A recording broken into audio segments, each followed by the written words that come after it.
बस आराम से आराम से। श्वास लेते रहिए, श्वास लेते रहिए। रानी हेलेना श्वास लेते रहिए, श्वास की लय बनाए रखिए। आराम से आराम से आराम से श्वास लेते रहिए। बस बस, हाँ श्वास लेते रहिए। आराम से आराम से आराम से आराम से महारानी, आराम से। माँ के प्राण बचाते हुए निकलेंगे इसके प्राण। यदि हमारे प्राण निकले तो निकलते हमारी संतान को कुछ नहीं होना चाहिए, कुछ नहीं होना चाहिए, कुछ नहीं होना चाहिए।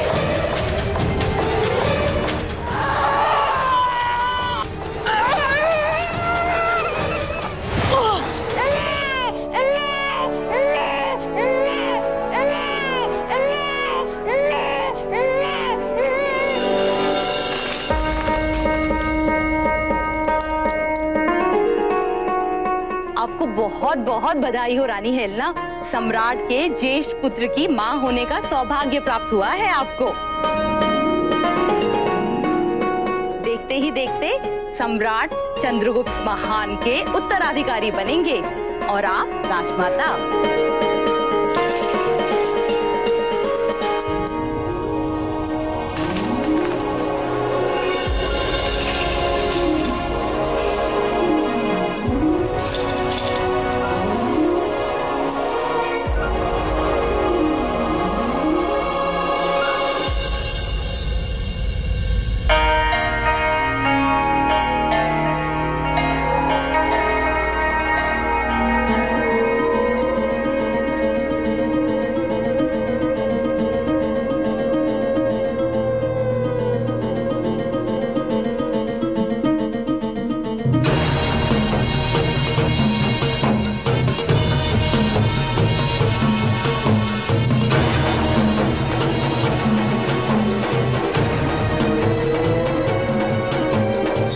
तुम्हारा पुरस्कार।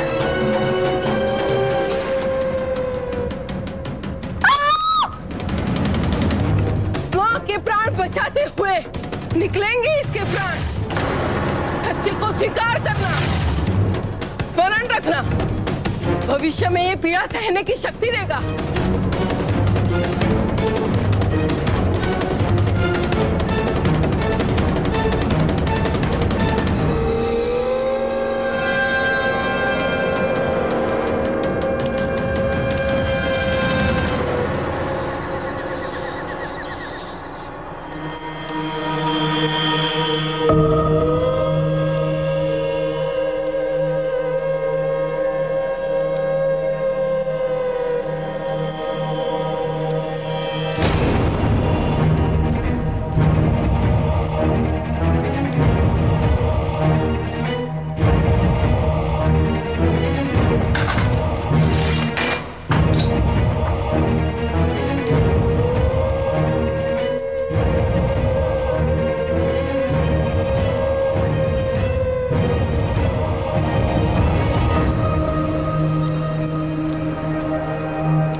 क्षमा मांगे तुमसे किस मुंह से?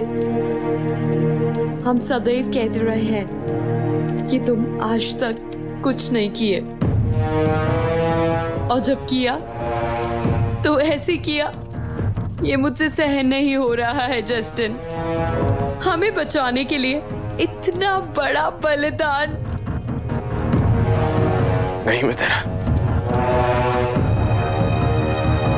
मैं ही आपको बचाने के लिए नहीं कर रहा हूं, मैं ही अपने बेटे के लिए कर रहा हूं, श्यामा के लिए।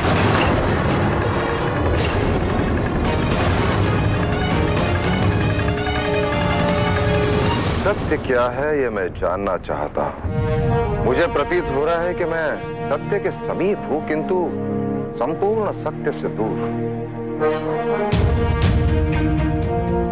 आचार्य, आपको क्या लगता है, इस षड्यंत्र में केवल भ्राता जस्टिन ही सम्मिलित हैं या उनके साथ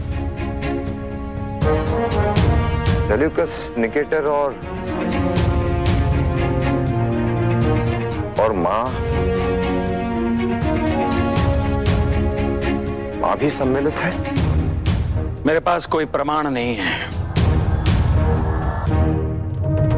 सत्य शाश्वत होता है आचार्य, प्रमाण हो या ना हो। आपको क्या अनुभूति हुई अभी तक? संभावना तो निश्चित है सम्राट। राजकुमार जस्टिन आजीवन देवी हेलेना द्वारा नियंत्रित होते रहे हैं। यदि ये षड्यंत्र राजकुमार जस्टिन ने रचा है तो राजकुमार जस्टिन ने इस षड्यंत्र के विषय में निश्चित ही देवी हेलेना को कुछ न कुछ बताया होगा, उन्हें अवगत कराया होगा। मैं आपको तभी बताना चाहता था जब आपने श्यामक के रगों में बहते रक्त पर ताना मारा था। मैं आपको बताना चाहता था कि उसके रगों में बहता रक्त आपके पुत्र का है, आपका है। मुझे तो लगता है कि श्यामक की दुर्बलता भी उसे मुझसे ही मिली है।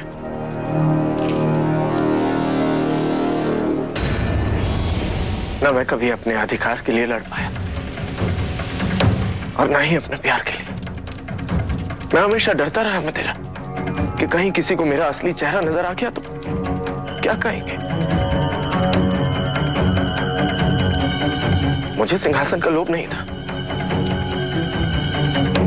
और ना ही मैं कोई जिम्मेदारी उठाना चाहता था। इसलिए आपके हाथ की कठपुतली बनकर रहना स्वीकार था मुझे। किंतु मैं नहीं चाहता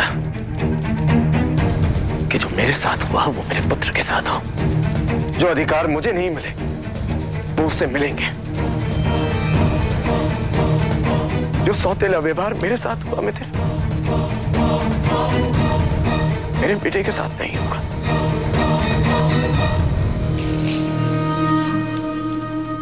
यदि मैं चाणक्य को समझता हूं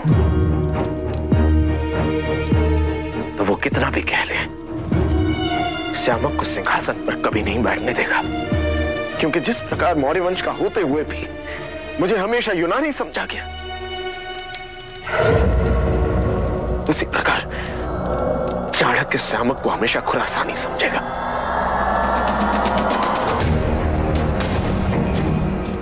क्या कमी थी मुझ में बतेरा? क्या कमी है श्यामक में? उसमें योद्धा बनने के सभी गुण हैं।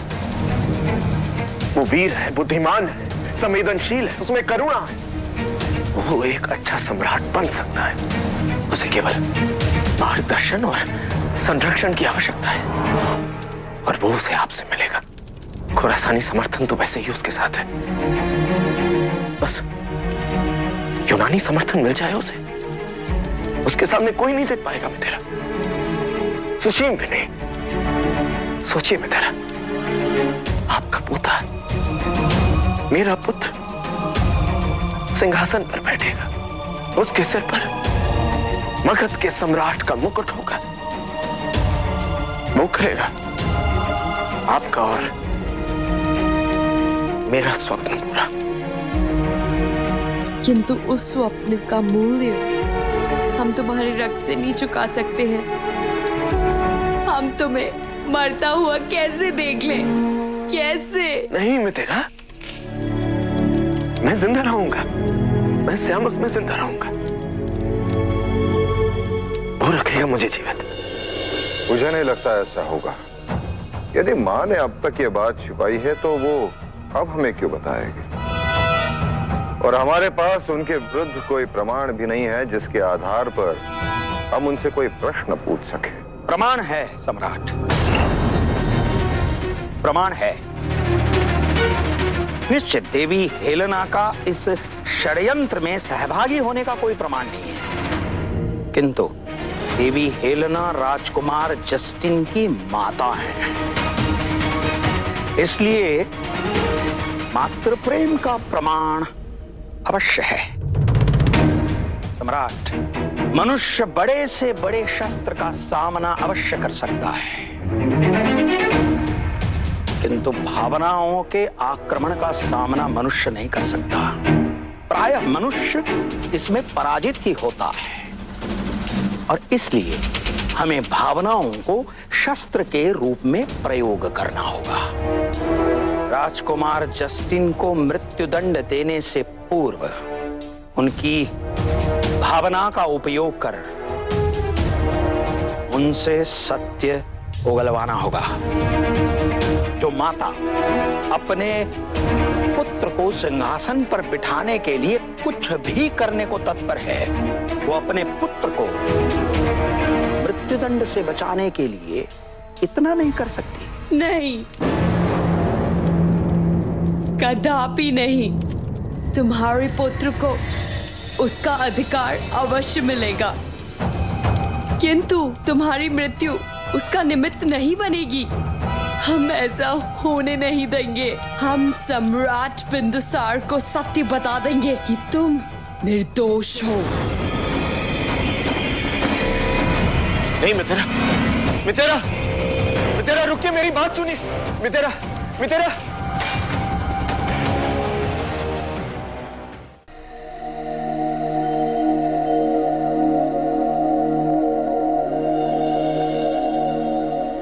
उज्जैनी में एक पिंजरा हुआ करता था मेरे कक्ष में। इसमें एक छोटी सी चिड़िया, बहुत सुंदर, सतरंगी पंख थे, अपने मीठे स्वरों में गुनगुनाती प्रतीत होती थी। मेरे लिए गाती। समझ ही नहीं आता था कि क्यों उसके मीठे स्वर मेरे हृदय को छूते। एक दिन गलती से उसके पिंजरे का द्वार खुला रह गया, वो उड़ गई मेरी आंखों के सामने। तो मुझे ऐसा लगा कि वो तब से इसी पल की प्रतीक्षा कर रही थी। और तब मुझे समझ में आया कि पिंजरे में बंद चिड़िया जब भी गाती है तो वो केवल अपनी मुक्ति और अपनी स्वतंत्रता को पुकार रही होती है।